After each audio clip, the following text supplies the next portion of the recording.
เจ้าสบายดีเนาะข้าพเจ้าจะมาแนะนำเนาะอาจจะมาซาเดแต่ก็บ่เป็นหยังเนาะสำหรับคนที่ Facebook ถูกปิดอยู่ในระยะนี้เนาะซึ่งสาเหตุมันก็หลายปัจจัยเนาะบัดนี้ข้าพเจ้าจะมาแนะนำคร่าวๆในกรณีที่ว่าเฮาถูกปิดเนาะบ่ว่าจะเป็นมันจะมีวันที่ปีเดือน30วัน180วันขั้นตอนที่หนึ่งให้มาทานเข้าไปที่ใน Google Chrome หรือ Safari เนาะหรือ Google หลังจากนั้นพิมพ์ประมาณนี้เนาะ พิมพ์ประมาณนี้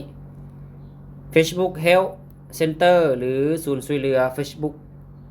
ประมาณนี้เนาะหลังจากนั้นเราคลิกเข้าไปในศูนย์ช่วยเหลือหลังจากที่เราเข้ามาหน้านี้เนาะให้มาทานหันมาบนนี้นี่ตัวนี้เนาะคลิกเข้าไป